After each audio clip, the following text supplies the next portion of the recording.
God. Games that have came.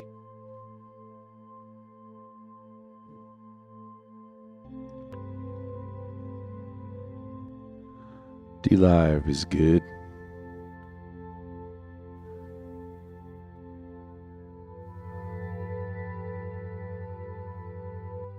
Foxhole is good. Facebook is good.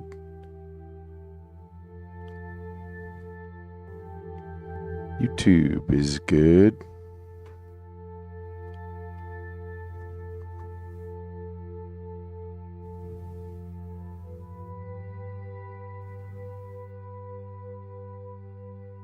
All right.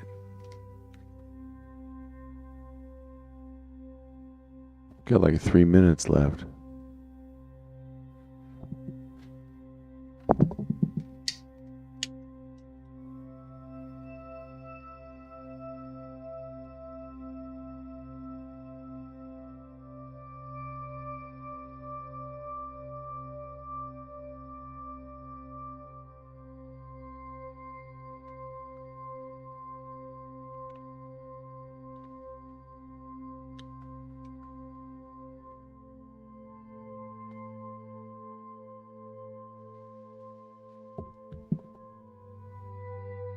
Oh, we're showing some of the kitchen. Why?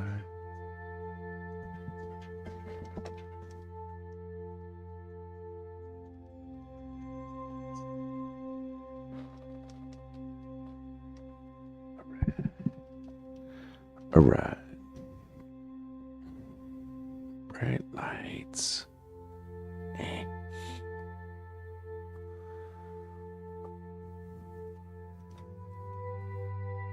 2 minutes.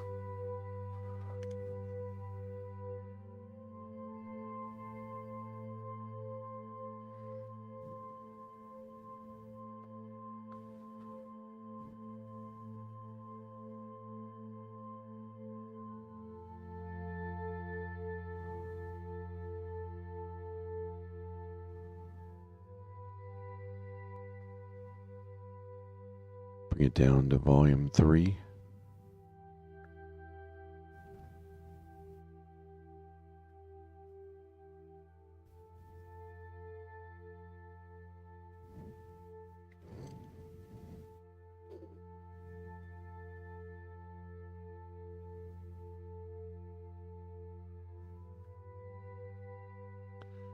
Be starting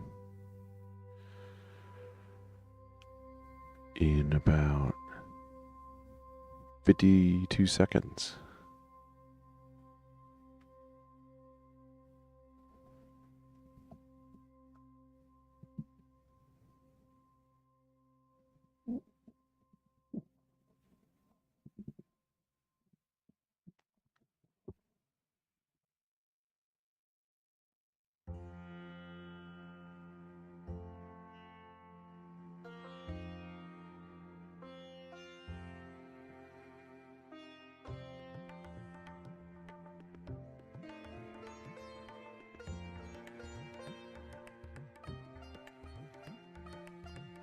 Got 10 seconds.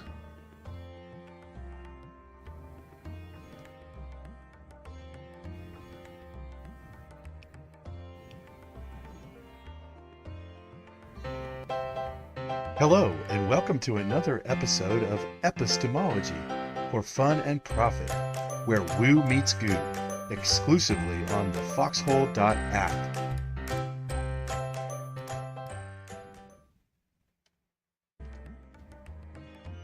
Good evening.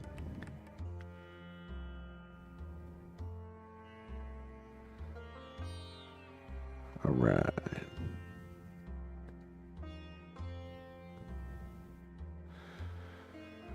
I am G. Ross, your host. This is the channel G. Ross, the show Epistemology for Fun and Profit. You're in the woo, and the woo is in you. Usually this episode, or this show, is exclusively on the Foxhole. Tonight, I think you'll see why we broke out of the box We're going to go to Facebook, YouTube, and DLive. Let me explain why.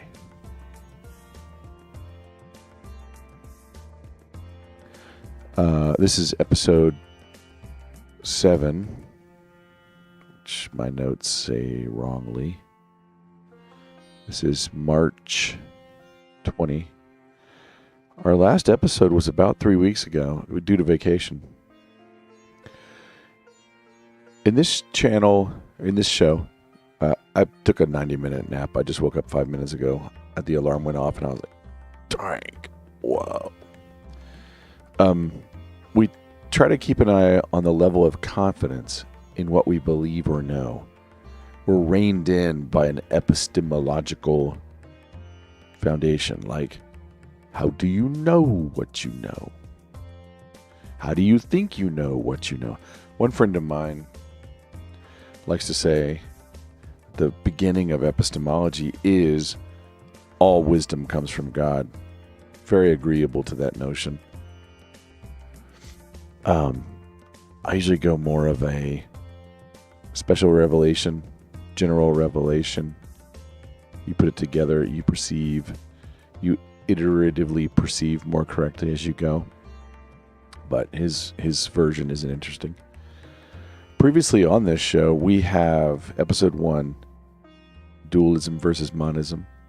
Episode 2, guest show with our Cloaked Unseen World. Episode 3, the only reason I mentioned this on this show is, what have we covered? Immanuel Kant. Episode 4, copyright law, good or bad. Episode 6, Enrique Alvarado, guest on the show. That was 5, I mean. Episode 6, the 32 Bruces. I think this is only the second time that this has been put on Facebook, DLive, and YouTube at the same time. This will be episode 7, the Paradise Syndrome. Okay.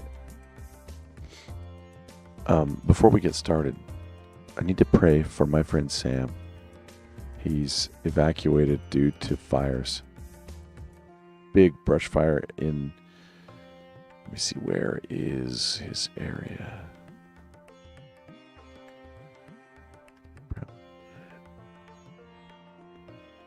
I'm just checking where it is. You know, it's not... Which part? It's right in the smack in the middle of Texas. So let me pause the music and pray for him. Lord Almighty, I want to pray for my friend Sam evacuated from the fires in the middle of Texas. Pray for his family with him, all the animals and livestock that his friends are trying to save in the surrounding area, and that his property damage will be minimal, if not zero. Lord, I ask in Jesus' name, amen. So, I think it was when he saw it was super close. He can't stay and watch. His lungs said no. The authorities said no. Indora, good point. We're going to go a little more than 5 minutes. Probably, I'm guessing an hour. Not 100% sure. That's funny though. You got me for sure. All right. So what we're doing is we're going over Season 3, Episode 3. Let me go to the main screen here. Of Star Trek, the original series. It's called Paradise Syndrome. Call Discord anytime. Just butt in. I won't hear the entry bell, so you'll just have to say ding dong or something. I want the music one louder. All right.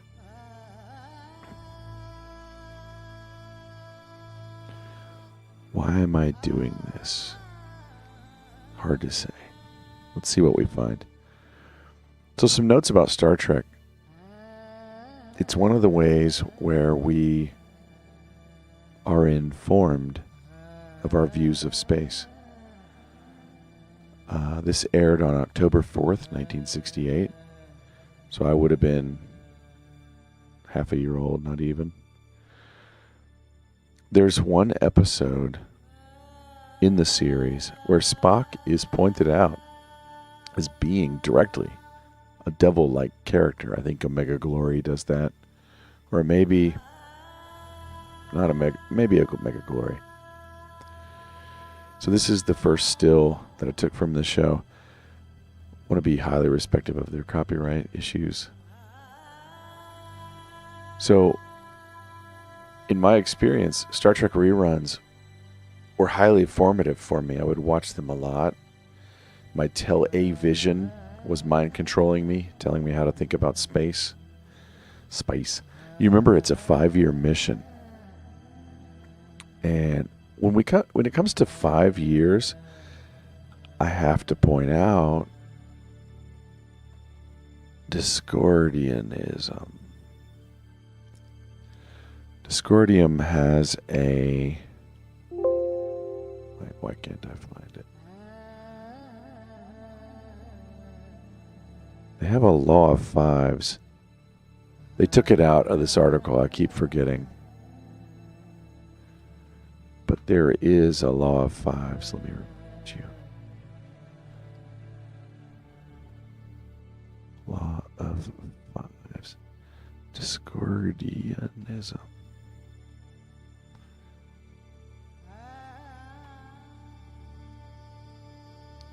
Oldest Iresian mystery. It basically says all things happen in fives. Where did it go? Or are divisible or multiples of fives, or are somehow directly or indirectly appropriate to five. The law of fives is never wrong. It's kind of got a spaghetti monster feel to it, making fun of philosophy and wisdom. I used to think, I could see it kind of spaghetti monster. But now I'm like, it's just yet one more form of the intentional disinformation that's out there. The name. Who created Star Trek? Gene Roddenberry. So, I'm going to already sound like the insane, crazy conspiracist to my Facebook friends. Gene, like how you get your information from your dad and your mom. Gene. Genetics. Gene. Roddenberry's. I mean, his name tells you. Oh, Greg, come on. That's his real name. I've actually sat and had dinner and watched karaoke with Rod Roddenberry. Strange that I would stumble into that. Friend of friends. Kind of living over in that Laurel Canyon area. The one that's in all the conspiracy theories. So I should warn you, if you've not seen this episode, this is a completely spoiler, just a complete run through the plot. So we are running through the plot. So spoiler alert. So let me get started on walking through. What we're going to look for is just things of interest given what we know these days. In Season 3, Episode 3 of Star Trek The Original Series, The Paradise Syndrome. All right, let me look at the picture. This is picture number 1. So you know that in Star Trek, and if you don't know, I'll tell you, the ship is up in orbit or in the air up in the sky over a planet, and usually they beam down. They just materialize, appear in. And our explorers show up on another planet every week. Not exactly that, but roughly that. So the entire planet, they know already at this point in the episode, is going to be destroyed by an asteroid. That reminds me of the Great Reset or any of these mud flood destruction scenarios, Georgia Guidestones, you name them. They say the trip will take 59 days. So I thought I'd mention that. I'm not super hyped up on understanding numerology all the time. So we'll look at in this episode, we'll see a desire to get back to the garden, and I'll mention Joni Mitchell again. But the title itself does make me think a little bit about, well, I started digging around the internet. There is a thing called, if you just look for Paradise Syndrome and mind control type stuff, you'll see Havana Syndrome. We'll talk in a minute about Tahiti. But Havana Syndrome, do you know about Havana Syndrome? That's where everybody was getting ear problems in Cuba. Maybe there was some MK Ultra going on there. There's some good dives out on that. Kind of a side note. So this is about 1 minute and 38 into the episode, and Spock says, structures of this complexity require extremely sophisticated building apparatus, the kind usually found in cultures surpassing or equaling our own. Now remember, they're like hundreds of years ahead of us, according to the TV sort of paradigm. So they're already disclosing in this episode that, here, let me change this. They're illustrating that the pyramids were built by futuristic, other dimensional, boss-ass space aliens, right? That's pretty much the claim here. So here's Spock divulging that.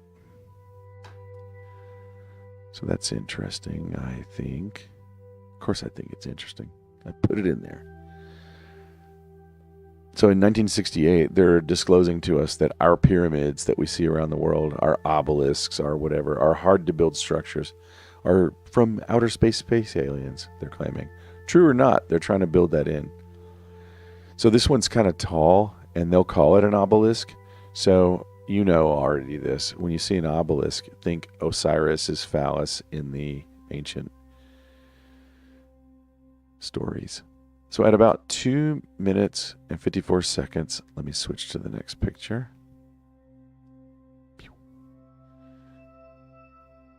You get this scene, and Kirk says, it's like discovering Atlantis or Shangri-La.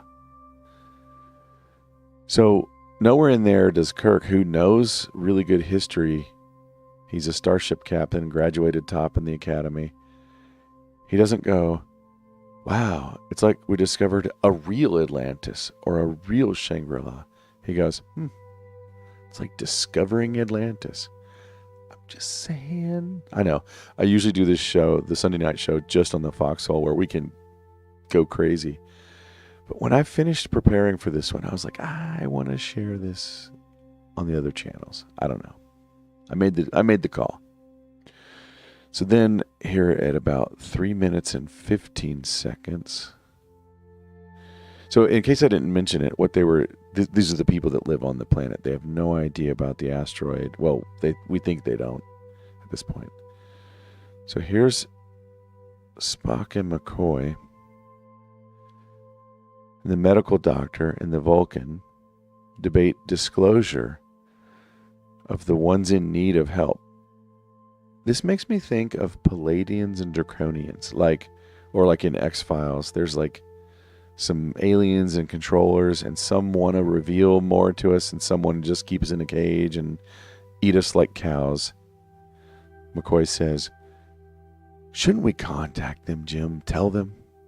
Jim's like, tell them what? That an asteroid's coming to smash their world into atoms?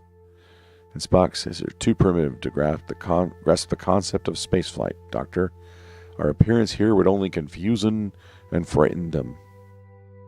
It's like the Greys walking around town going, don't be seen. All right, so at 4:06, this gets kind of interesting to me. They mention the Tahiti syndrome. So we've got the Havana syndrome. This episode's called the Paradise Syndrome. Now they talk about the Tahiti syndrome in the script. Reminds me of the ABC series of Marvel Agents of S.H.I.E.L.D. You remember when they wipe Coulson's mind? And then he fights through it to get out of the mind control? You'll see exactly that in this episode, no different. And in the ABC series, Coulson always has like a phrase like, oh, Tahiti was a nice place. And then the project that wiped his mind was Tahiti in Marvel Agents of S.H.I.E.L.D. So here in this scene, McCoy says, well, sure. Back in the 20th century, we referred to it as the Tahiti syndrome. It's when, I forget what, it doesn't matter. All right, so now let's go to 455. Give me just a second. I want to check a couple things. Don't want to neglect the chat. Okay. All right. So where did I say we're going? 455. So we did Tahiti.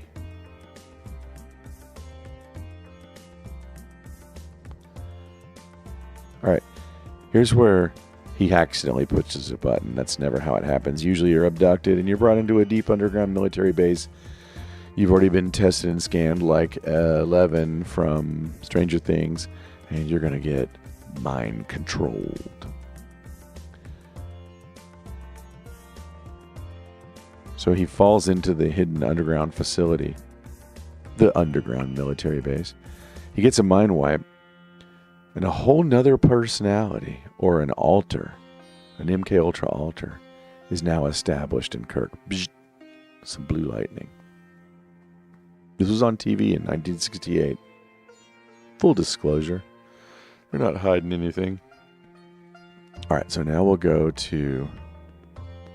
Let me just point out, I captured some of the numbers. I'm not a deeply knowledgeable numbers guy, but at 6:20 in the episode, if you ever watch it, about 6 minutes in, so 20 seconds, they do mention the star date. This one sounds kind of interesting. 4842.6. Sounds kind of even. Addy-uppy. Like the 2 and the 6 add up. So that'd be 4848. And that's 1212 or 33. You know, if you want to start reducing it. I'm not an expert at reducing, but that's a power number. That's one of the, what? I forget. All right. So at 740, we get... Okay. I want to get flat Earth for a second. So Fake Space Spock shows us and tells us how space works. Because remember, this is 1968, October. They're right in the middle of trying to make sure we understand that Neil Armstrong can walk on the moon. So it's a reference inside of a reference. That's a sneaky way to get mind control in you. You're like, oh, I'm just watching fiction. And inside the fiction, the guy's telling the doctor, you know, some basic life stuff. He says, Doctor, assume this is the planet we're on. He's holding the rock up, right? This is the approaching asteroid. If we don't get to that deflection point in time, it will become physically impossible to divert this asteroid. In that case, everyone on this planet will die, including the captain. Can a few more minutes matter, Spock? In the time it's taken me to explain the problem, the asteroid has moved from here to here. The longer we delay, the less likelihood of being able to divert it. So you're watching a show you know is fake, but it's realistic. The actors are just sharing no knowledge, common sense. So you're being taught common sense. This is how space works. This is how space works, right? You see the mesmerization. It works just how Isaac Newton said it would. Stop asking. Was he a Jesuit? I lose track of all the Jesuits. All right, let me just check the chat. Hidden in the open. Amen, Two Rivers. Exactly. They have to tell us, don't they? They tell us that they have to tell us. Do they do that? I think they do. Since a couple people might be trickling in, we're doing episode 7, running through the Paradise Syndrome of the original series. All right, probably won't typically do stuff like this. I think this is only the only episode run through that I know of having planned, but we'll see. Oh, I just did. You'll learn about the tongue flicker. There's a link at the end that I'll share where the captain and the doctor both do the reptilian tongue flicker a lot, apparently. I started watching for that now that I know that, but I didn't catch a lot on this. At 9 minutes and 30 seconds, I guess save at least the captain. You got to save Kirk, right? Otherwise, the green ladies around the universe will be missing him. 2012 was the deflection point for the deep state, and now they're just fighting against time. Freeze 1. Such a good point. Freeze 1. What could they not see past? I'm trying to remember in Project Looking Glass. Was it 2012 the last thing? Like serpents, yes. Reptilians, Two Rivers. Was it 2012 they couldn't see past and they started taking their projections and then they didn't know what would happen in 2016? Or maybe they could see up until somewhere around there, yeah. Yeah, I mean, you all get it. You know. And this is 1968 and they're pre-programming us. You know, Gene, what's his name? The guy who wrote the Morlocks, not Gene Wolfe. 20,000 Leagues Under the Sea. He's a Fabian socialist. Anyway. All right, I'll keep going. 9 minutes and 30 seconds. Let me change the picture here. Oh, look at this. This is just fun to catch. So here's the local natives, that would be us, bowing down to the outsider. And at first sight, this is how they see him. Do you remember the story? And I'm highly respectful and believe completely in the literal and metaphysical implications of, and teach and preach, the empty tomb where Jesus was found out. I don't think they do as much of this in Hollywood these days. As a matter of fact, I don't remember even seeing it in older Hollywood. But you'll see in Star Trek every now and then little nods to sort of a strong Christianity in the culture. I don't know why they're showing this. I mean, even the ones that are more Solomon-esque and Babylonian and want to go back to the garden instead of forward to the New Jerusalem. I'll talk about more on that in a second. Maybe they just know the form of the Messiah and they're fascinated with maybe the Christian story. But in either way, do you see here the message? Remember in the Bible, the two ladies come to anoint the body and they see the messenger standing outside, right? And they bow down. So that's what's going on here.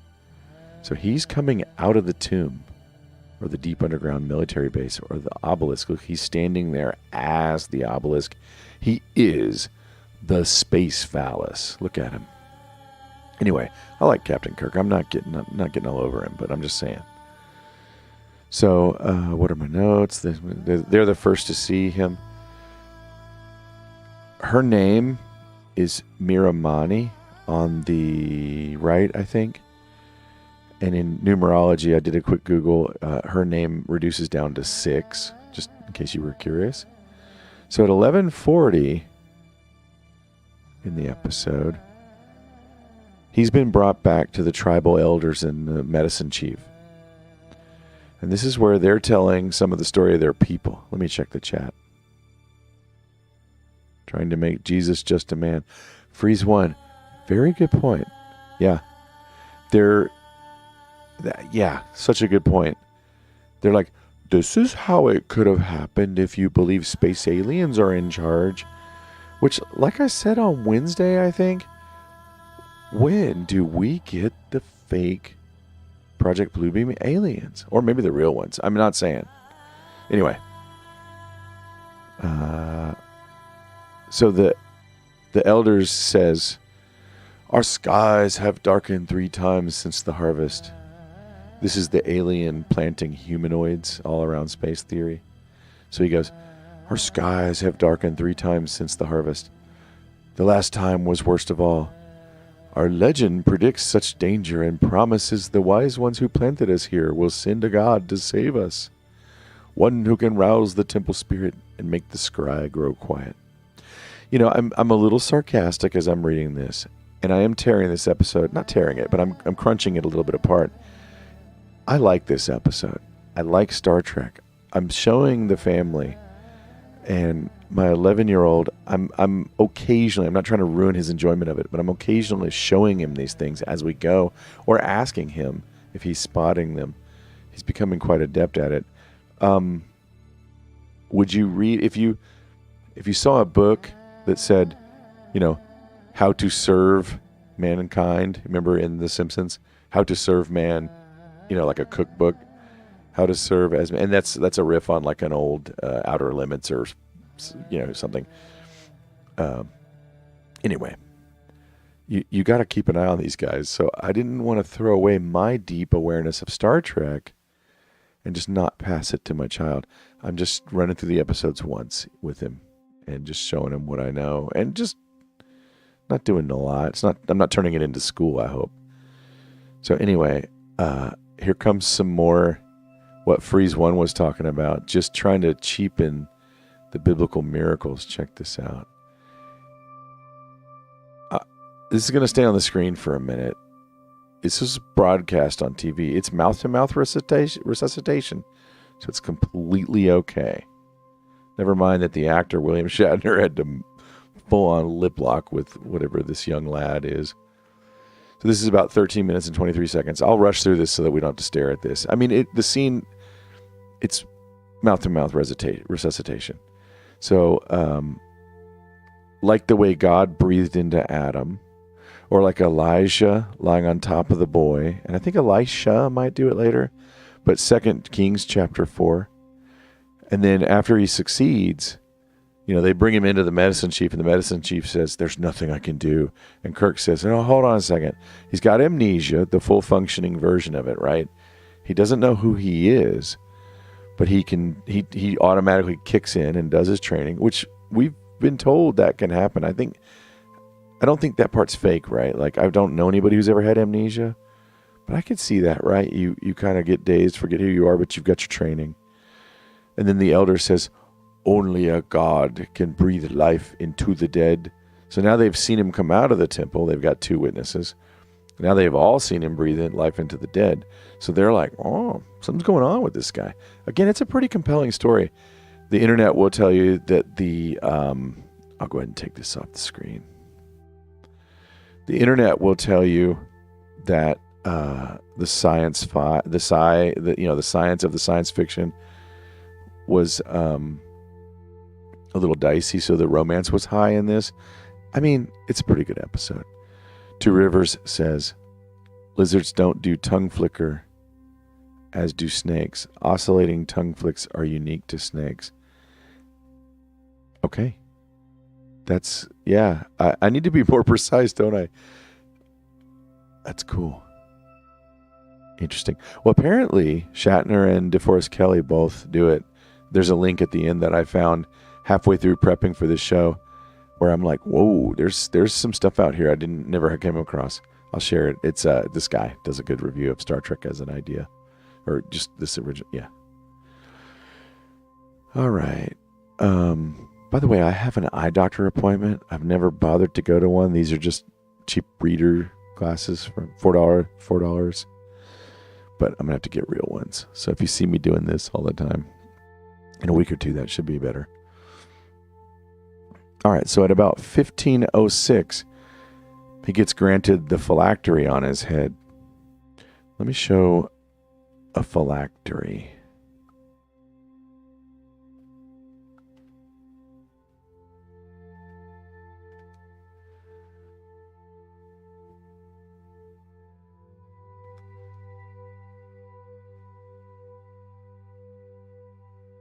Why did I do that? Oh. Open image in new tab. That's what I meant to do. So this has a scroll of the Torah in it, or at least a portion, whatever you can fit. So you can put it right in your third eye, learn it right into your brain. I mean, I like the idea. Notice it's a cube, a black Saturnist cube. Notice it makes the hexagon shape, right? And it's very Solomonic, very Babylonian, I would say. But I want to highly respect God's chosen people. He chose ancient Israel to reveal himself at first. I totally believe that. But here, look, similarly, it's not quite a box shape. It's like a relief pyramid obelisk thing. But it really, it can make it. There's a little cutout here and a cutout here. So it makes a six-sided shape. 1, 2, 3, 4, 5, 6. It's elongated triangle / kind of makes a box shape. And it's also not too much unlike the typical Star Trek symbol or the upside-down Spock symbol. Just he's putting a medicine man phylactery right on his head. Goes over his pineal gland, his third eye. It's a triangle inside of a triangle, even in this very picture right here. So think cube, think hexagon, 3D nature. So my foxhole friends are just like, yeah, got it. My Facebook friends are like, you're crazy. Like I like to say on the Wednesday show, if you're hearing this and you're like, what are all these people that know? Ask one of them. You know who it is. Let's see. Blah, blah, blah. So it's close to phylactery in the box. Torah. Yeah. Okay. Cool. Covered all that. Oh, I have a note here. So yeah, at this point in the episode, we spend a lot of time up in the sky. So we're going to switch to the ship in space.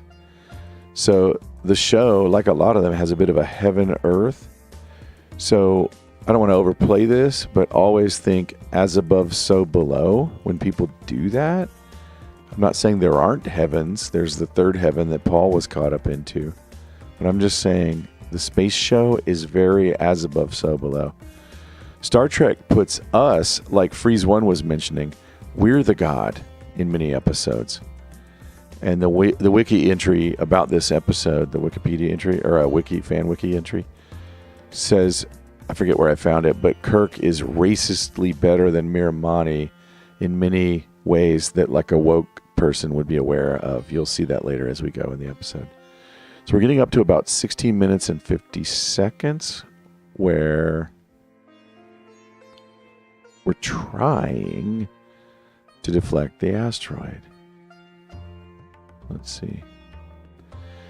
They managed to deflect it 0.0013 degrees, they specifically say, up in the space.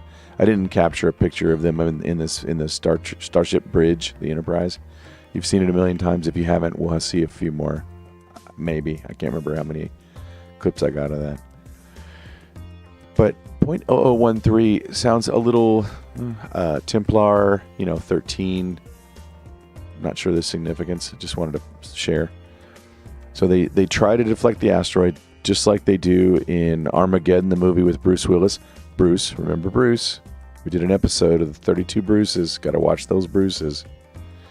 So at 1859, we then get to something interesting here. Now, I'm sure that they just had someone go look at a museum. This is back in 1968, right? Like you could just slapdash any whatever. They even said, wow, this is like a combination of Navajo, Hopi, Cherokee. They listed like, oh, look, that just lets the designers just go ape and just do whatever. This looks like Arizona or Nevada to me. And it's a natural way of doing art. And I don't want to make too big of a deal out of this, but look how, even though this is fake for a show, I've seen lots of pieces like this as I travel over the west of America. I've done it a lot. We all have. A lot of us have. We like to digitize things. And I'm not saying that that's weird that that's in here. But just as a side note, humans really like to brick things up. The Tower of Babel, we ourselves are bricks in the wall. We really like to take the energy, frequency, and vibration that Tesla talks about and chop it into chunks like Einstein and quantum mechanics. I really, I have 2 degrees in physics. I really liked that. I liked doing that. And I think I want to do that because I want everything to be black and white, 0 and 1. But sometimes you got to have waves. So anyway, so at this story beat is a strong point where Miramani sets up a war between the medicine man, Salish, and Kirk, because she was originally going to marry Salish. But so he confronts her. And he's asking her, all right, well, if tribal law didn't say you have to marry the outside invading god that's probably a reptilian, would you marry me? She just looks at him. I can't even, she implies, and leaves. Kind of creepy, Could you not keep peace between the boys? Just a little. Anyway, I just thought that was kind of funny. So then we get at 20 minutes. Let me just scan for chat updates because I've been neglecting.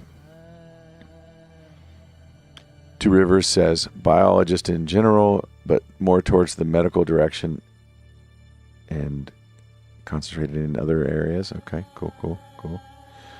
We've got that in common. A little bit of the hard sciences, right? Two Rivers says, I could be mistaken in some areas as anyone. Well, they hide information from us. They don't want us knowing these things. They want us divided. Two Rivers, yes, they're very much of the peoples of the West. Navajo, yep. Physics, very much one of my favorite subjects. I'm right there with you. Yeah, I still like it, even though I decry and eschew a lot of it. I mean, somehow they get those SR3B crafts to float, right? Like to do their thing. Anyway, let me take a look and see. Okay, yep. Just doing a quick scan. I do this all with one monitor. Welcome to some of the new. We've had some new people trickle in according to the boards to the stats, and this is episode 7 of Epistemology for Fun and Profit, where woo meets goo. You're in the woo, and the woo is in you. I am G. Ross, and remember, you are the underscore. This is every Sunday. Don't always do episode reviews. We kind of do freeform on this show. But tonight we're doing an episode review, just because I was watching it with my kiddo, and I'm like, spot the Illuminati, spot the Illuminati, spot the Illuminati. And it got so boring. It was a drinking game almost, right? He was drinking his Kool-Aid. I was drinking my probably Perrier. Ooh, speaking of Perrier, permit me, would you? Anyway, so like that. Let's get back on track there, G. Ross. I'm still a little groggy. I took a 90-minute nap right before the show. I fell asleep almost narcoleptically today. I thought I had fixed my CPAP machine, but who knows? I pray for the best. All right, at 20 minutes, I should be at picture number 13.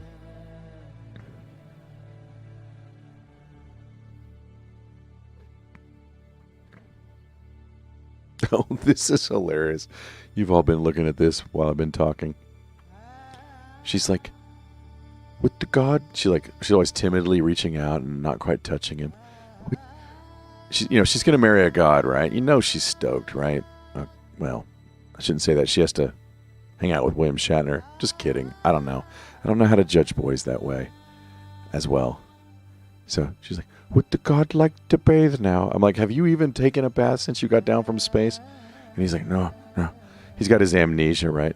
I didn't even catch this until I took the screen capture. Do they do these things on purpose? He's got his gourd that he's carving out into a lamp, and it's just perfectly held and placed, pointed right at Miramani. No need to bathe, honey. Come on over here. I'm not trying to get gross. I'm just saying, come on. Anyway, maybe it was an accident. It doesn't, I don't know. So, let's see. He does talk about the main plot point. He's like, tell me again how I got here. I've got amnesia. I know I'm a god, but still I don't know anything. And she's like, the wise ones brought us here from far away. They chose a medicine chief to keep the secrets of the temple and to use it when the sky darkens. And then Kirk says, I kid you not. In this episode, he says, the secrets of the temple? Now, I'm not inducted into the Freemason mysteries. But I think on TV, we know this now, right? When they go, the secrets of the temple. Somebody's supposed to go, oh, get out a pen and paper and what's my mission? What's my mind control? What am I to do? I'm just saying. So then Miramani gets up, walks over and says, there are no lacings. How is this thing removed? To his shirt. And he turns and he goes, the secrets were passed on from father to son? Yes. How does this open? She's trying to get his shirt off, right? Well, why doesn't Salish use it? Why are the people in danger? His father did not wish to share his power too soon. He died before he told Salish the secret. And at this point in the story, I'm just getting hardcore, I shouldn't say that. Hiram Abiff, like Tibetan or Egyptian Book of the Dead, Solomonic stuff, right? Like this is straight up old school, just Hollywood Babylon, right? Like they're flaunting it. Like if anybody has any questions, let me check the Facebook chat. Not sure how many people are watching on Facebook. I'm sure my Foxhole friends, like most of them, know exactly why I'm vibing on this. Guess the Illuminati, right? We should just do that. Reading Two Rivers' thing. Freeze One points out, analog is natural and digital is mechanical. Yes, exactly. They want us to be biobots pulling gold out of the planet for them, right? Or whatever it is. I don't know what they want us to do, right? And then Two Rivers said that thing about guess the Illuminati game. And then Two Rivers and Freeze chatting about Freezer Burn. All right. Let me take a peek at one more screen. Good deal. All right. So I think we're ready for the next picture. By the way, if you're one of those slide counters, I think I've got about 36, 38, 39 pictures. So I've got half of them preloaded. I can load the rest soon in a second. They won't all be this long and drawn out either. This is kind of a fun scene. Well, let me just describe it. So here, get my notes. All right, so here at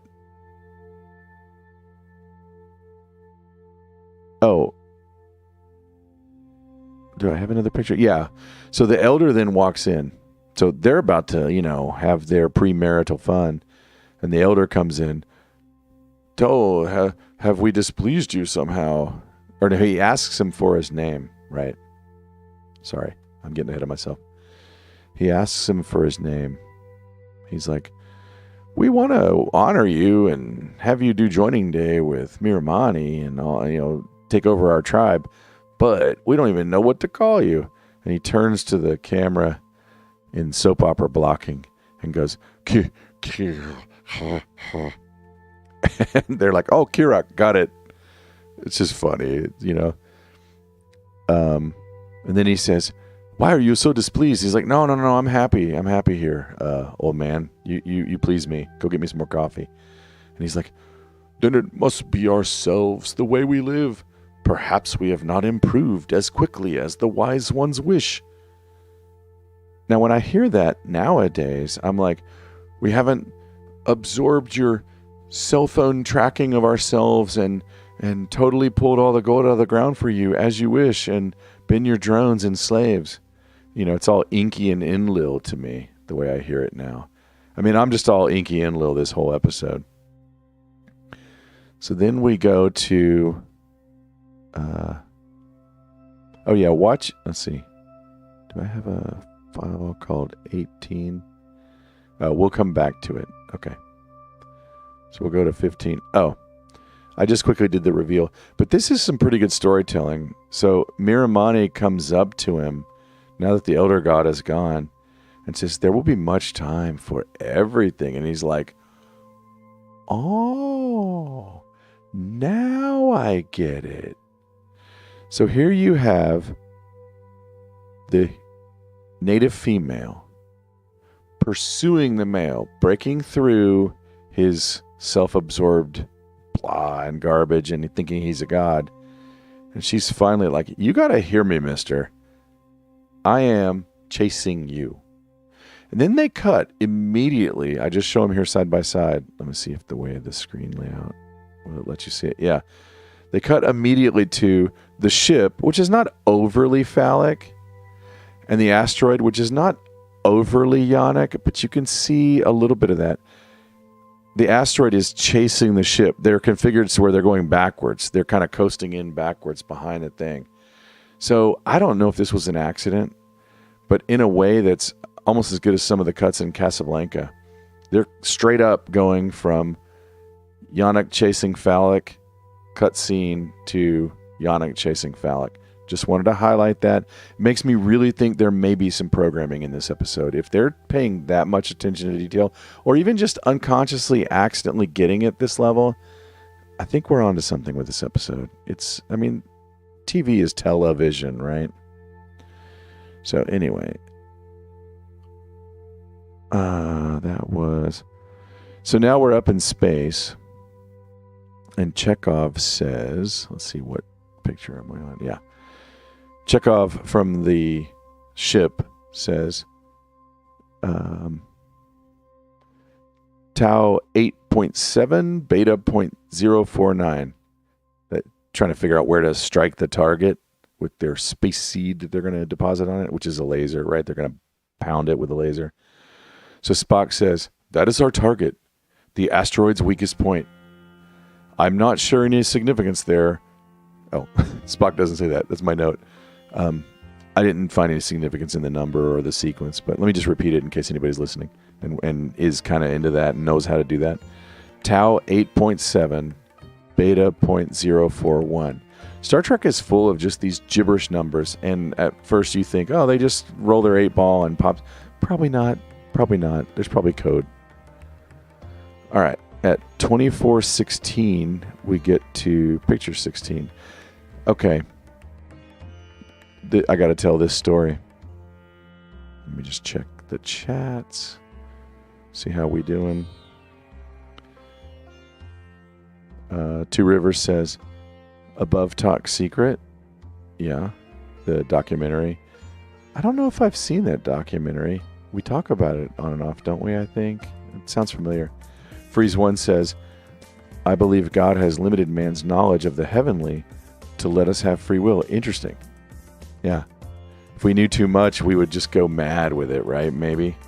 Two Rivers says, indigenous being pursued by the alien. Nothing new under the sun. Right. Good point, Two Rivers.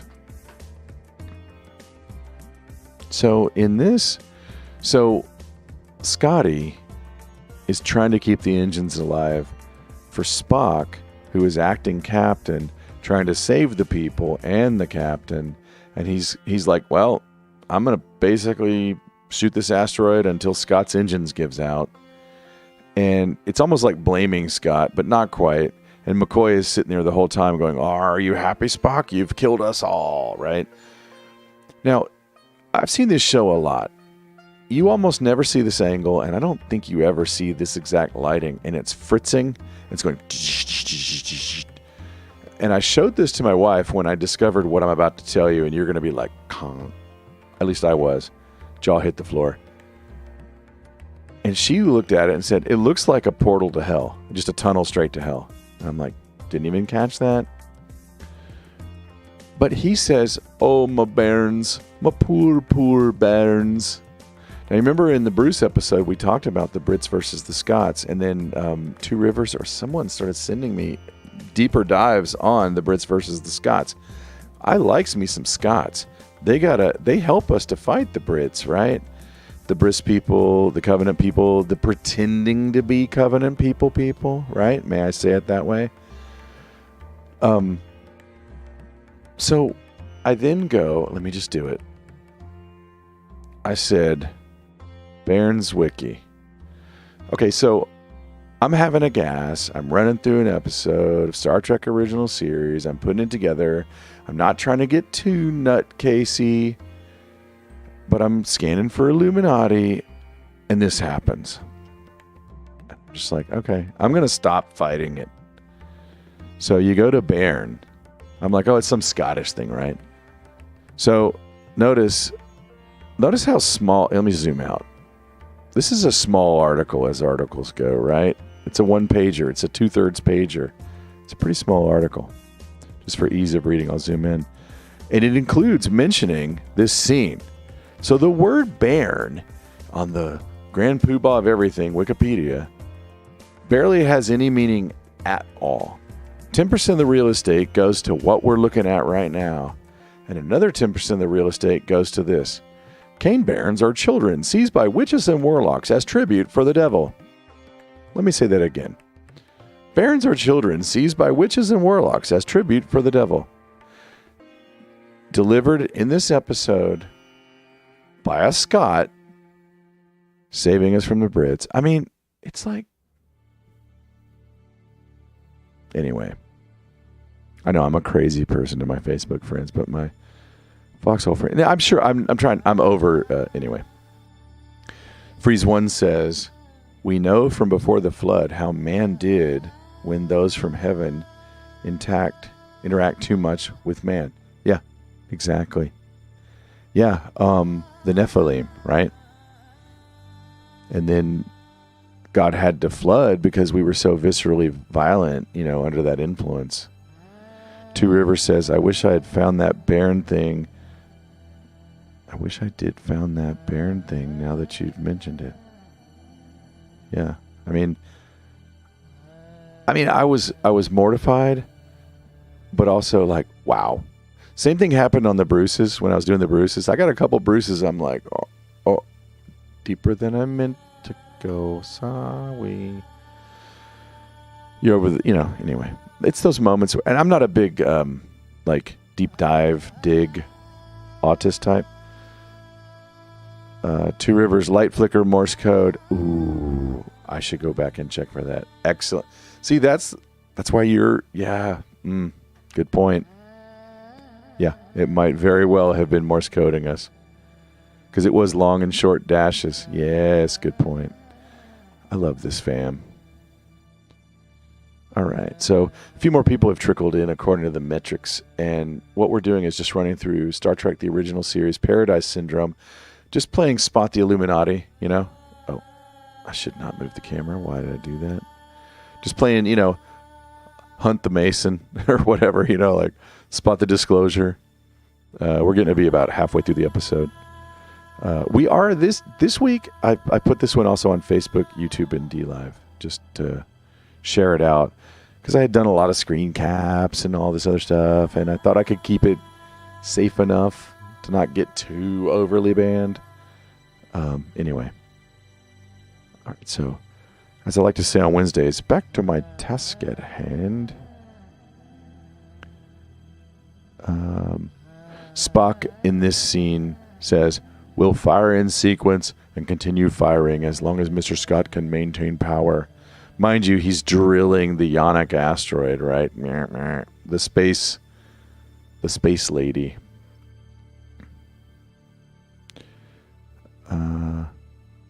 I'm just checking my notes real quick. Right. Now we go to 26 minutes and 13 seconds, and we see Spot. Okay, now I'm going to play conspiracy theorist again. Oh, I accidentally took. Okay. Need I say more? You don't see it a lot, but this is one of the Mason symbols. I forgot what it means. I had trouble finding a lot. But I'll show you two more pictures here in a second. You already know where I'm going. Some of you already know where I'm going.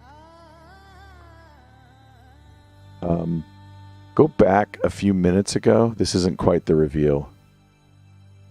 And you'll see Kirk. This is when he's trying to come up with his name. Q. And it caught my eye, but I let it go, and I'm like, he didn't pronounce it, but he lifted, he's doing this. Q. Now, who else does that? Right? Not saying, but man, he sure looks like a devil here. Spock does, with the pointy ears, the pokey uppy eyes. There's a pentagram on the A. Right in the middle is an elongated star, a right-sided up pentagram, just like this one here. Just saying. I think the picture tells it all. And that takes us through pictures 17, 18, and 19. Picture 20. Just want to linger on this. You know, like Hollywoods, right? They can't help themselves. Let me just take this opportunity to check some numbers. DC Panic 17, how are you?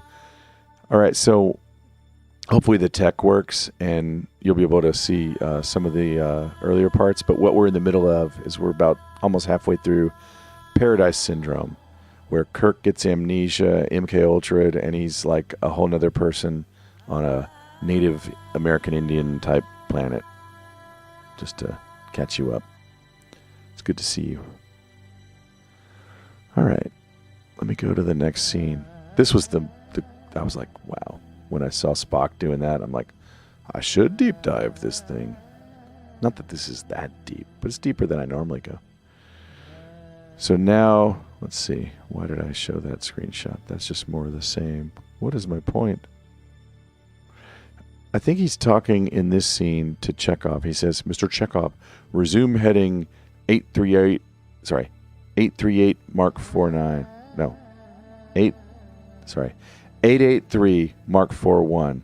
Let me read that again. 883 Mark 41.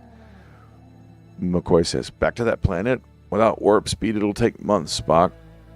Exactly 59.223 days, Doctor. Now that catches my ear. This got the 2-3 in it. It's almost 60, 59.223 days. And that asteroid will be 4 hours behind us all the way. Just thought I'd share the numbers. All right, so let's go to 21. So I got to reload. Let me reload a couple pictures here. It didn't really let me load all the ones I wanted to, so this should be pretty quick. Open tabs. Oh, don't give it away. Oh, this was the next one. So the medicine man, or the elder, puts the A, the upside down, the V, the pyramid on him. Oh, we got a cookie. Let's do it. Let me go up here. Where's my cookie? No, I did that wrong. I completely did that wrong. Looky, looky, here comes Cookie, walking down the street. Looky, looky, I call him Cookie, 'cause he's sweet. Now, I promise, Freeze One, I will eventually shorten that. I got a shorter version that just goes, here comes Cookie. It's just that, I want to use the longer animation for I had a longer one for the first couple ones. Anyway, thank you for that Cookie, Freeze One. So there's probably going to be two phases of the cookies. I always redistribute the cookies because I'm currently employed. If that ever changes, then your cookies keep the show alive. You know what I'm saying? So it's much appreciated. Work is an honor, but man, let me tell you, it's hard lately. It is what it is. I'm not complaining. I was complaining. Anyway, love you guys. And by guys, I mean it in the California sense. Guys and gals and all of however you identify. So, yeah, we're kind of getting, pretty close to, we got a couple more pages of notes here. The story starts to move pretty quick. You get some, anyway. So just have to make sure we cover all the pyramid connections in this picture. I think you got it right there. He's standing right in front of it. It's right on him. It's usually on his Star Trek shirt. There's the pyramid. There's the obelisk. There's the phallus. There's the, as above, so below. You know how it goes, right? It's just, they're doing the ritual on Kirk. They're just straight up doing it. So here's this tongue-flickering actor who, and you'll see in a minute, they dress him up as a devil with a trick. Notice his hair all through this whole episode. I should have been saying that. Notice his hair. Just like every episode, it's exactly how they want it. There's something that coming up about that. So anyway, let me just read my notes again real quick. Love the cookies. Thank you for that. Right, so now we go to at 28 minutes, so about 10 seconds later. So the elder leaves the visiting Palladian or Draconian reptilian god all by himself. And, oh no, did I not get it? I did. Okay. He hugs himself and he gives himself this speech. Let me read this speech, then I'll comment. He goes, I have found paradise.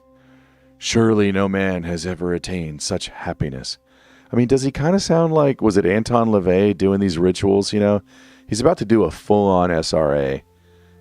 You'll see in some of the pictures coming up that it was all set up. It gets interrupted.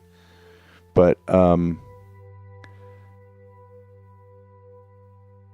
yeah, he does a self-hug elsewhere in the episode, apparently. Anyway, I'd said that to myself. But it's, and it's like, oh, he does it elsewhere in the series. Like he has to teleport. He has to hug another version of himself and get teleported back into one. Very much like Jekyll and Hyde duality. Here he's just straight up hugging himself, which to me seems kind of man/man or the Baphomet, where they don't really respect the woman as such. I'm not trying to reach, but I'm saying it was a big scene and awkward, almost embarrassing, almost almost humiliation. Not quite. I could show the clip, but I'm broadcasting on YouTube and DLive and Facebook, and you know, but Babylon Deep State, they want to usher in the paradise, and so he's always going on about how I found paradise. Get back to the garden. I'll touch on that in a minute. But the title of the episode is Paradise Syndrome, the Tahiti Syndrome. So anyway, this is a huge reinforcement of the theme of the main sort of point of the story. So that's why I'm kind of sticking on this. Now, okay, so he leaves the preparation and he's walking through. Oh, we see some chat here. Crisco 13. You could ask MQB to help you with decodes. Okay, yeah, yep. Yeah, I mean, this community is fantastic. MQB. Mr. QB. MQB. Why am I so old and drawing a blank? Before vowels, mes. Middle, intermediate, halfway, from Greek mises. Middle, in the middle, middling, and moderate. Root of mason. Ah, good. Drinksman, thank you. The hidden hand is in the middle. Cool. This is why I show you guys and gals these things, you know, because I learned. I mean, yeah. When you watch a lot of these things and slowly over time your eye starts to pick them out, it's like a training, isn't it? And I'm just like in kindergarten level. I used to be not even in preschool. I was just not even aware. I was interested in stuff, but not aware, not trained. So here comes a kind of key scene. So he's walking back from the pyramid to go back to his chill place. And Salish, the former medicine man, attacks him with a knife. And he says, behold, like he's surprised, you know. He's like, behold, I never would have thought it. A god who bleeds. That has stuck in my mind. Like, I saw this as a kid, and I just could never forget that scene. His exact words are, you bleed, Kirak. Behold, a God who bleeds. Behold, a God who bleeds. I think he says it twice. At least the internet cut paste I got did. Actually, I don't know if he says it twice. Maybe I accidentally pasted it twice. I think I pasted it twice. But I mean, how many times in Hollywood do you see this? Poured into the goblet. Like, they're straight up doing that. Their typical favorite Babylon Hollywood scene. Like, hey, you gotta put a little skin in the game. Gotta get some of your own blood. And that's just, I'm convinced these days, symbolizing the full SRA that they do. But just a side note, for centuries we've talked about a God who bled on a cross, and like the blood is important and washes. So like in 1968, why are you're showing all these Christian symbols, and you know, I get it. I'm not trying to tear apart the story. Salish would be like, oh, I didn't even know I could cut you. All right, now I'm going to get you. And then he finishes the fight and loses. But anyway, I will say this, and the chat group was touching on it earlier. The Babylonians don't really understand Christ. They really don't. They'll mock and mimic and study. But, you know, at the end of the day, they're going to be confused about a God who bleeds, right? I'm not saying I'm completely mentally clear about a God who bleeds. I'm at the apprehend, not comprehend level. I think a lot of times we have to get all the way to heaven before we're going to comprehend more. And even there's going to be mysteries, right? But, so I'm not trying to make fun of the Hollywood Babylonians. But anyway, DC Panic 17 says, nobody can watch television with me anymore, right? I can't even watch television anymore. It's like you're Neo in the Matrix, right? You're like, yeah, there's, MK Ultra, there's Illuminati, there's Deep State, propaganda. You can smell it, right? Spock's Masonic hand sign, union of male and female, right? That's a good point. I never realized that. Freeze 1, right? What was the first thing, right? Did God say you shouldn't eat from that? No. It'll make you like him, more like him, right? You're exactly right, Freeze 1. All right, so let me go to the next picture. So he's been bested, and he says, kill me, Kirok, for I will not rest until I prove to my people that you are no God. And I'm thinking about, this whole episode is so Inky Enlil, so Draconian Palladian, and it's like, are they disclosing to us that it's not true, right? Because Kirk is the form of an Inky here, or an Enlil. And Salish is like, I'm not going to rest. Salish is the conspiracy theory. I hadn't put that together totally consciously until just now. Poor Salish here in this picture. He's us, right? He's like, I'm going to prove to them. I will not rest. You better just kill me now, right?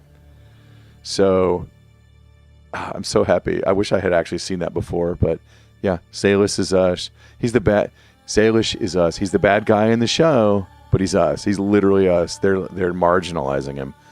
Man, they've been doing it for centuries, decades here, right? 1968, but 50 years ago, they're telling us all this.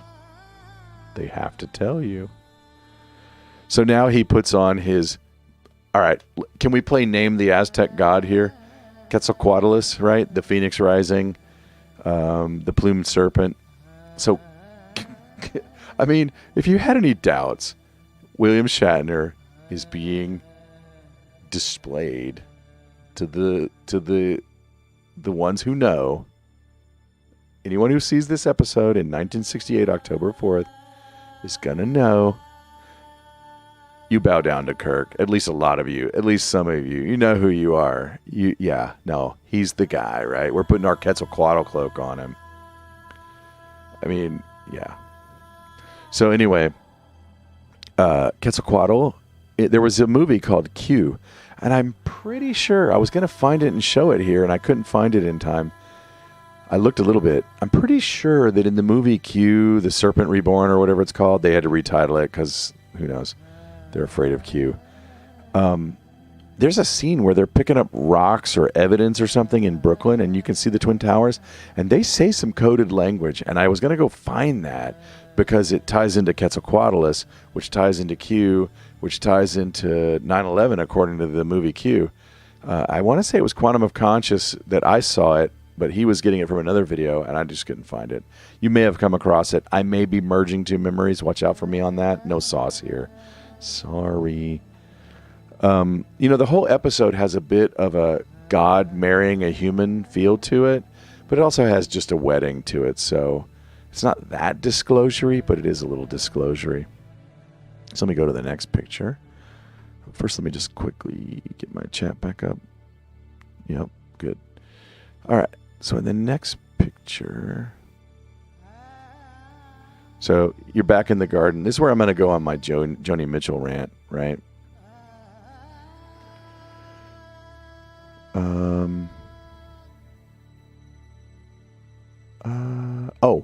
Before this picture, I actually want to just scrub a little bit. I want to show, there was a kind of vaguely interesting scene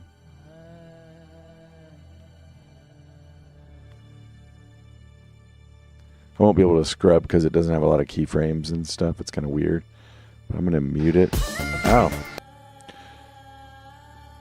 Let me go full screen. And I want to go to about 21:27.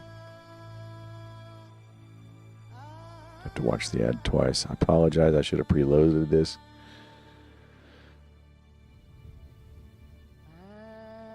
Let's have a sip while we are waiting, shall we? All right. So, what did I say? 21:27.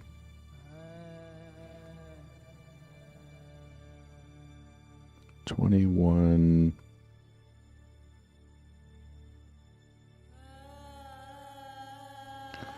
No, let's see. Huh.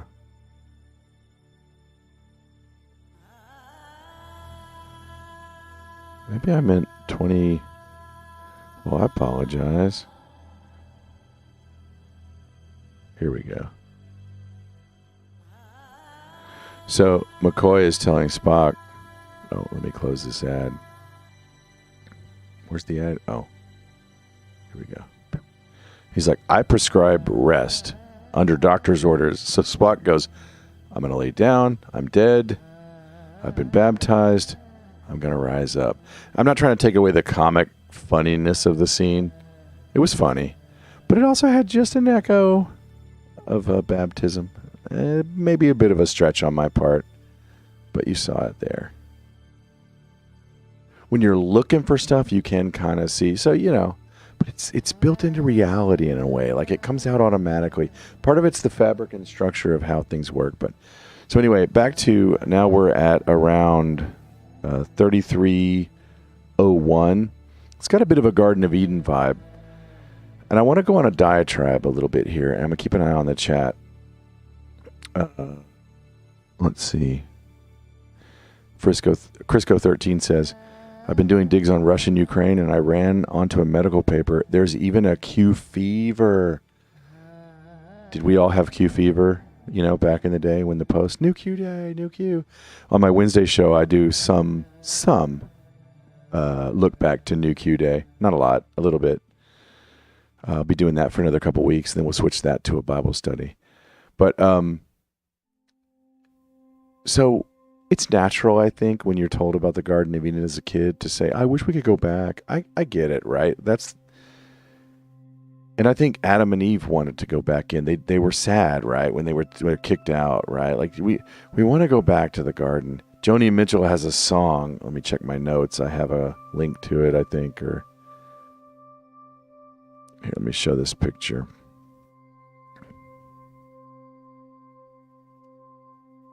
You know, we are stardust, we are golden. We've got to get ourselves back to the garden. Medium poetry, right? And also notice Joni, like, look at this picture. Let me zoom in. We're told that Joni is a gender of sorts. Joni's last name is Mitchell. That's one of their tricks that they do. I'm just saying. But, yeah, it says right here, Joni Mitchell. Great song, by the way. I love that song. But once we're on the arc of history, we're to go to the New Jerusalem. I'm not always happy about it. I would rather just go back to the garden. Or as Nebuchadnezzar says, what? Go back and get reborn? Like, go back, just get stuffed back in? I don't like being born. I don't like being sanctified. I don't like going forward all the time. Sometimes maybe I can find some joy, but I think it's worth watching out for this programming. The reptilians and the draconians, they don't want us to go back to the garden. They see us as the meat, as the food, right? They're trying to get us to help them figure out ways to get places so they can use us, because they're two-dimensional. At least some of them are stuck in lower dimensions. I'm getting a little off the rails here, but and I'm not saying I have the final answer, but that's kind of where I'm at lately. That's kind of a snapshot of my current theory. Even if I'm wrong on some of those points, the basic vibe is there. Watch out for when they say, let's get back to the garden. No, we need to go forward to the New Jerusalem. That's the plan. And I'm not trying to sound like a Zionist. I'm just using revelation terms from the Bible. Go forward to when, and it is a cube. It comes down and rests on earth, and it's this big old giant, like county-sized cube. That's a city. That's a wonderful place, right? That's all I know. I mean, I'm sure I could go into more detail, but let's check the chat. Two Rivers brings up a good point. Don't be distracted by the comedy. That's just to make it easier for taking in the mental programming. Absolutely. Two Rivers live webcam feeds in Ukraine and Russia. Yep. More cities added. Yeah, for anyone on Facebook or anywhere that's listening in on this, watch the live cameras from around the world.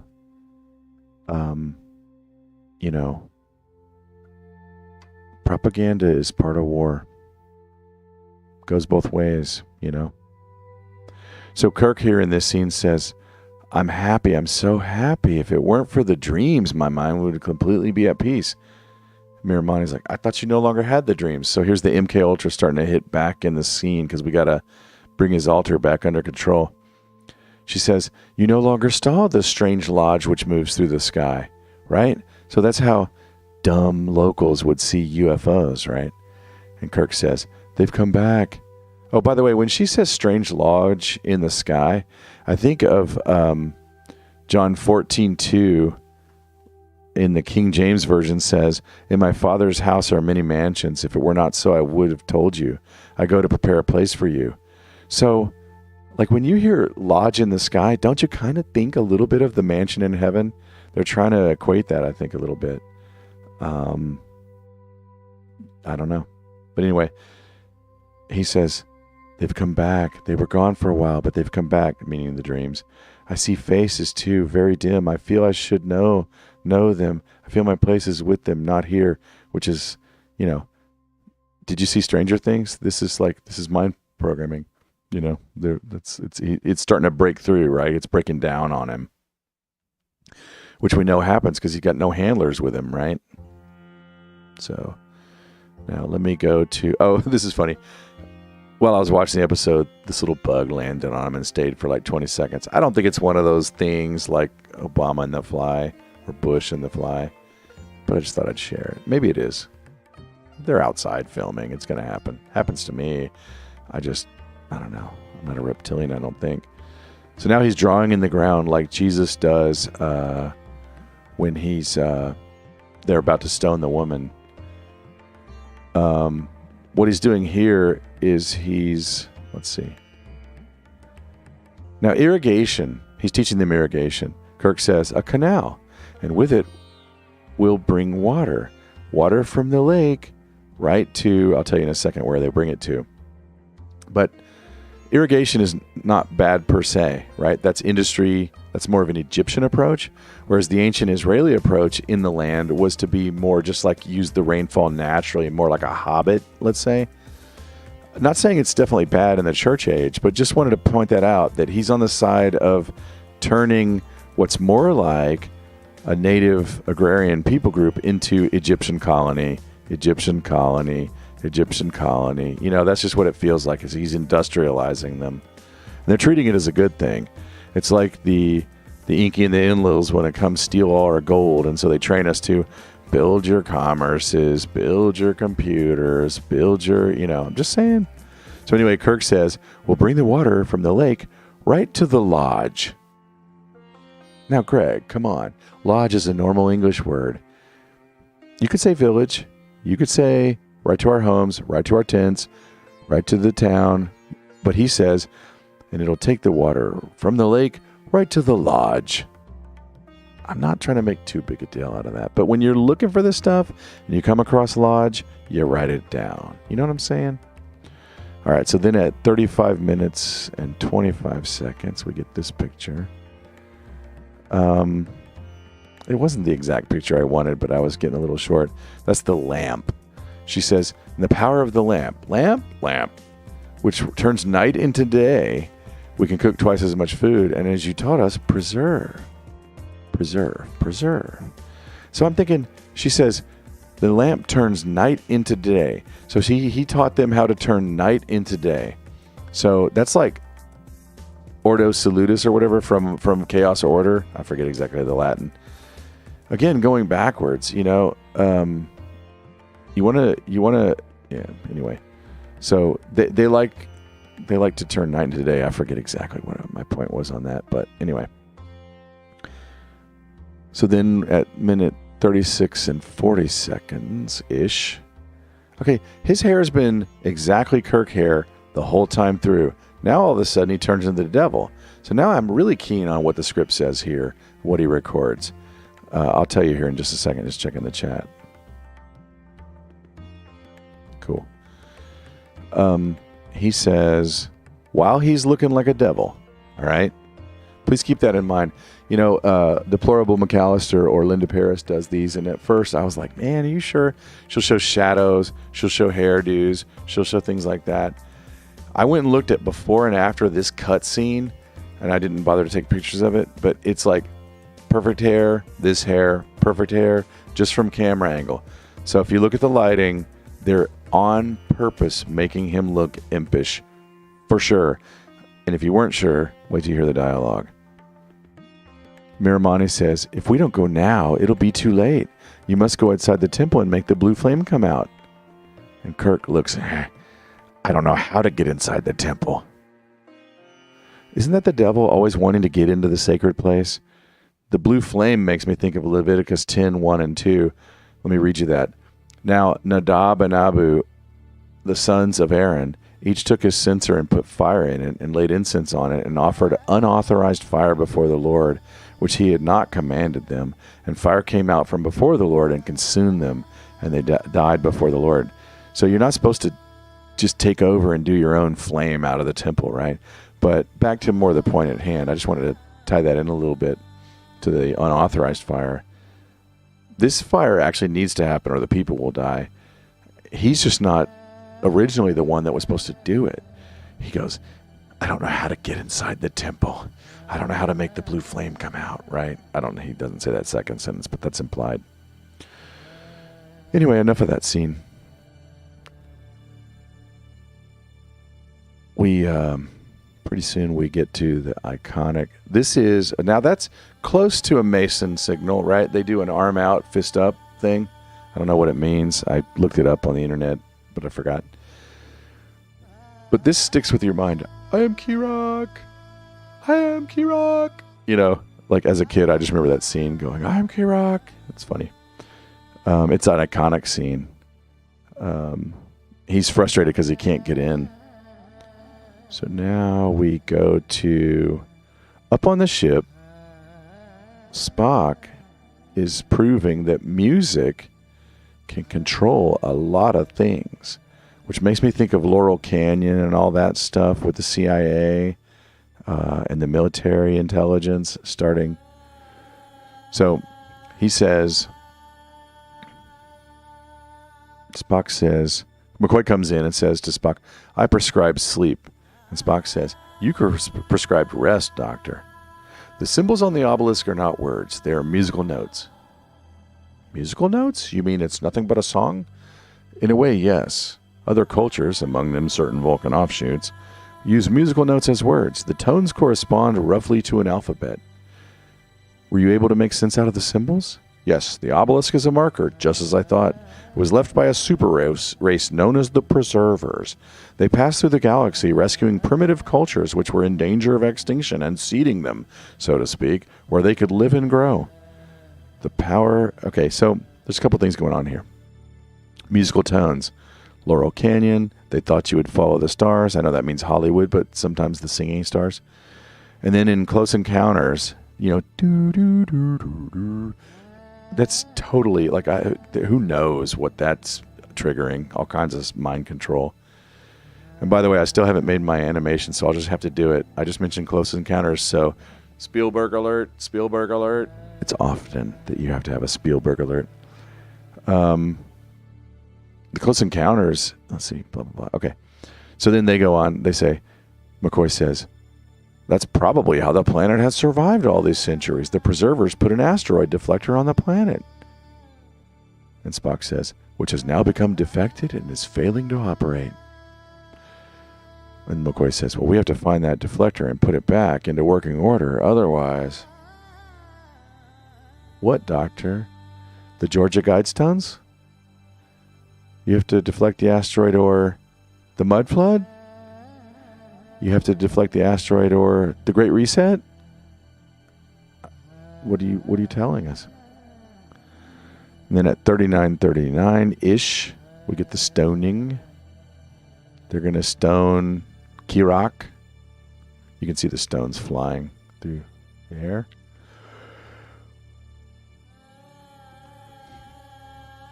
Good old-fashioned, Old Testament execution. Kind of thinking ancient Babylon, Solomon. I mean, I'm all into the Old Testament, but Hollywood's really into it. They don't want to go forward,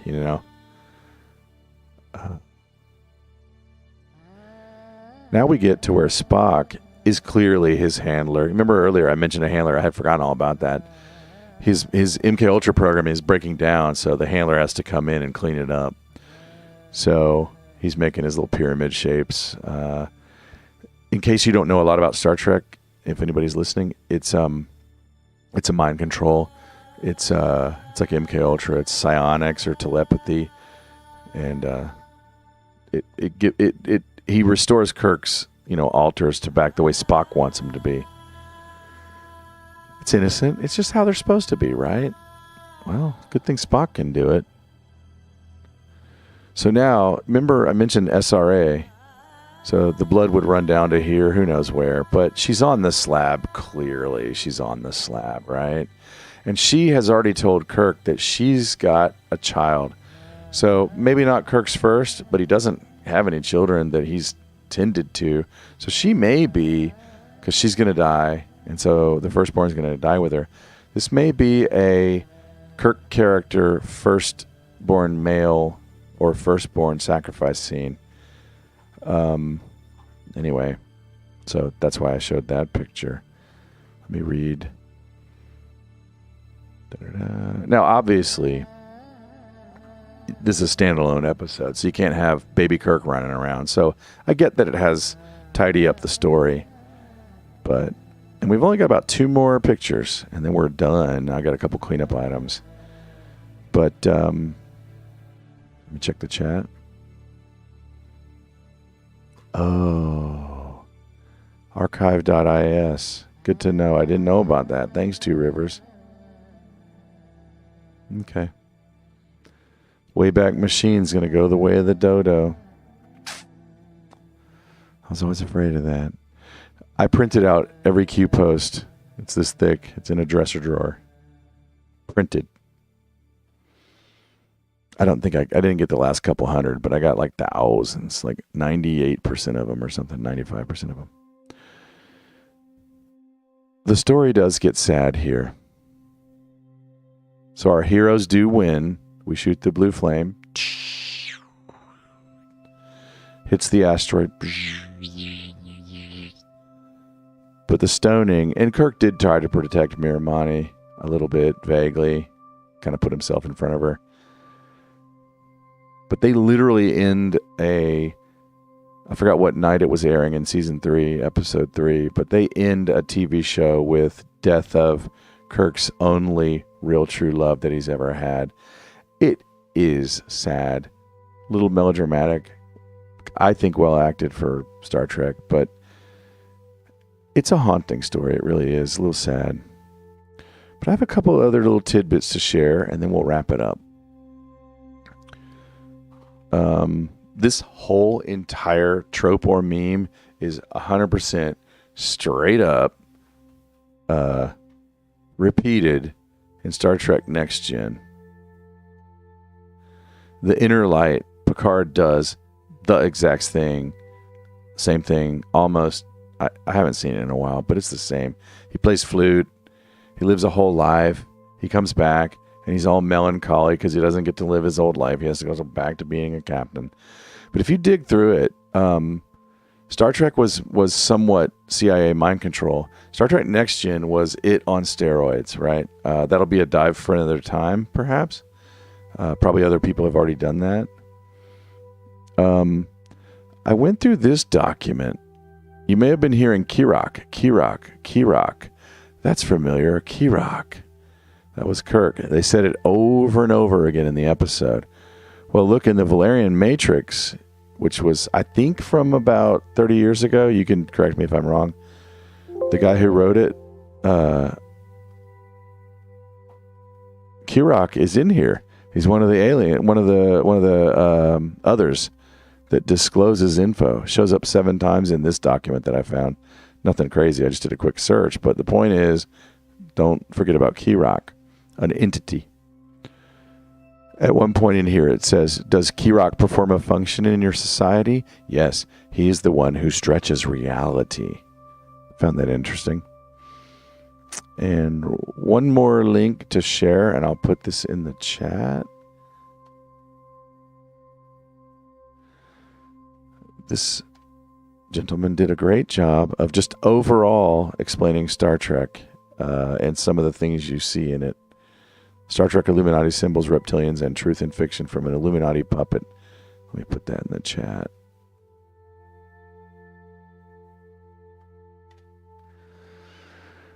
All right. I really enjoyed tonight's episode. Got it in an hour. That's not bad. Well, I don't know. Is it bad? I'm saying it's not bad. Let me check my notes here. I'm pretty sure next week's episode is going to be about... Oh, no, this was 90 minutes. Sorry. I don't know why I said an hour. Pretty sure next week's episode is going to be about random numbers and my opinions thereof. Random. Pretty sure that's next week's episode. 98% sure. Randomly, 98 plus or minus. So, I am going to, I don't know if it's wise or not, but I am going to release the scratching. We have enough, I think. I don't know the math on that, right? So I'm just going to do it. I really appreciate the lurkers. Oh, I have to hit it. I was waiting for it to turn blue. Ugh. So the scratching has been released. I'm going to hit the outro music. It tells you everything about the channel. We're still using that same format. I don't know. I have to make changes to it yet. And I'll head over, while I break down my green screen, I'll head over to maybe Red Pill Project, depending on what they're playing. Love that channel. All right, this chat has been very fun. And I'll let the outro video speak for itself.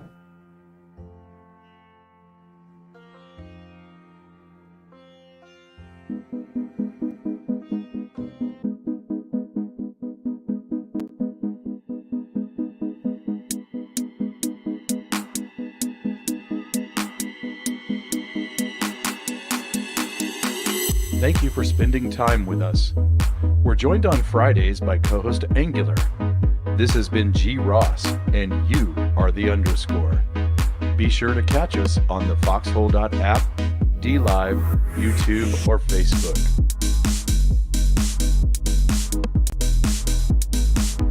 Current shows include The Bread Pill Weekly. You've been red pilled, now be the red pill. You're out of the oven and ready for delivery on our weekly alternative news roundup and call-in show on Foxhole, DLive, YouTube, and Facebook every Friday at 5:30 p.m. Central, co-hosted by G. Ross and Angular. Current shows include Epistemology for Fun and Profit, where woo meets goo. You're in the woo, and the woo is in you. A philosophical call-in show with occasional guest interviews, diving into the oldest questions.